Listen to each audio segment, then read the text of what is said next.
Otajonsiz, Hmm. menga ozgina pul bering. Nimaga? Yozga sal yengilroq kiyim olmoqchi edimda. Ha, bor, shunda endi karta bor. Shundan ol. Karta? Ha, senga yetadigan pul bor kartani ichida. Bu shundan ol. Rahmat. Bilmasam, hozir men erimdan so'rab ko'ruvchi, agar xo'p desalar boraman, bo'lmasa yo'q, xafa bo'lmaysizlar. Xo'p. Qatga? Anaqa o'rtoqlarim ertaga ko'rishib deyishyotdi-da, obed paytiga. Ha, yaxshi borib kelaver. Men senga qachon yo'q deganman. Boravering? Ha, borib kelaver. Xo'p. Nima aytsam ekan? Boshni og'ritmagin. Bo'pti, keyin gaplashamiz. Voy, assalomu alaykum, otajonisi. Va alaykum assalom. Anaqa. Kechki ovqatga nima qildik?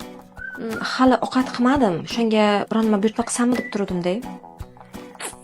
Unda osh aytib bor. Osh buyurtma qil, maza qilib osh yeymiz. Yana bu bezor, davay. Alo. Yo'q. Zig'irmi, cho'g'onami? Qilmaginsan shunaqa aytganimni, xo'pmi? Kichkinagina bo'lib turib, qanaqa meni asabiylashtirasana? Voy, assalomu alaykum otajonisi, yaxshi keldingizmi? Ha, tishdingmi? Ko'rmaysizmi men bolalaringizni? Kun bo'yi asabiylashtirgan yetmagandek, hozir bog'chadan olib kelgunimcha ham qancha jahlimni chiqarib tashladi meni. Yer bilan bitta qilib tashladi, qo'shni oldida. Juda ham sho'x bo'lganda bu. Zubayr bu yoqqa kecha. Adasi, bizga bitta savolim bor edi. Xo'sh.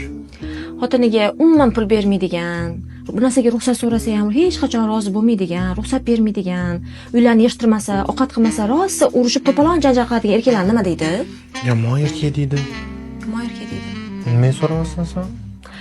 Prosta zerikib qoldim-da. Shunaqa yomon erkak bo'lsangiz bo'larmidi?